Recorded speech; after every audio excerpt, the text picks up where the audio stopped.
Hi there. Fujifilm has just released the X-H2s. It's a beautiful piece of kit and it feels great in your hand, but I have to tell you I was thunderstruck when I realized they'd killed off one of the X camera superpowers. And no, it's not what you think it is. It's not the switch to the PASM dial in place of the lens and other camera dials. That actually works pretty well. I'm Tony Phillips, author of many books on Fujifilm and other cameras, and I'm currently writing a book on the X-H2s. So what is it I'm in a knot about? Well, one of the superpowers of virtually all Fujifilm cameras to date has been the ability to have up to 7 camera configs, which could be easily swept into the camera using the C1 to 7 settings in the Q menu.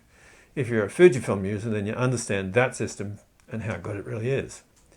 It's an awesome feature for sweeping in almost complete camera configs, and if you set C1 to be your standard basic go-to camera, as I recommend in most of my books, you can reset your camera to a known setup in just a few taps. But with the X-H2s, no more.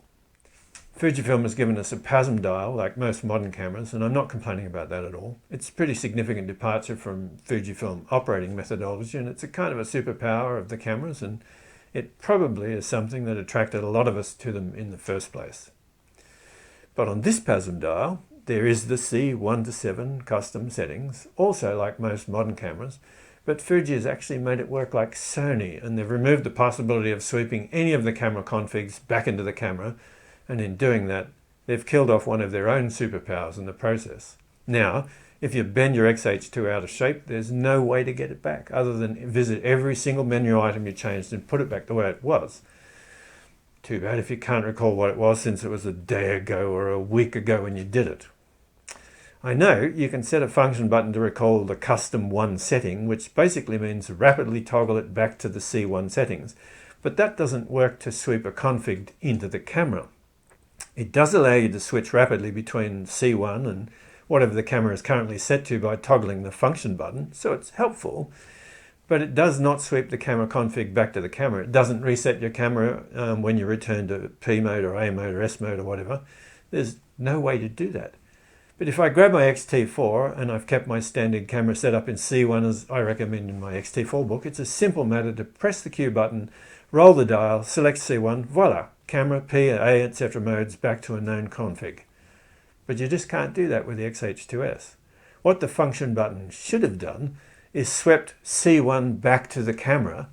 I can't even imagine what they were thinking. One of the superpowers of the Fujifilm system is not being a Sony or a Canon or a Nikon. So here's a question. Could this be fixed? Yep, I think it could be. I think that if the function button allowed the currently selected C1, 2, 3, whatever, setting to be swept back to the camera, all would be perfect with the world, and for me, the X-H2 would be king of the Fujis. Well, I really love my X-T4, or my T3, or my T2, and even my T1. Oh dear. So please, please, please, Fujifilm, please do that. Well, thanks. That's me. Rant over. See ya. Oh wait, I have 2 kludge fixes for you. You can save camera settings using Fujifilm software like X-H2s. So once you've set up the camera, save a copy on your PC. That way you can always restore it if you're totally stuck. Not very satisfactory, can't save it on the memory card and so on. My second suggestion is to set up C1 as your basic go-to camera and twirl the PASM dial to C1 when you want to significantly bend the camera out of shape. That way you don't mess with the camera's basic settings. You have to remember to turn Auto Update Custom Setting off in IQ Menu 3 so that the changes don't get saved back into your custom setting. Any changes you make that way don't survive powering off the camera. I kind of have a third option. We all beg Fujifilm to make the function button change I talked about so we can sweep any of the custom 1 to 7 settings back to the camera. And now a bit of shameless begging from me. I'm working on the X-H2 book. If you're interested in my pre-releases, jump on my website and let me know so I can keep you in the loop. Well, that's really it for me. See ya.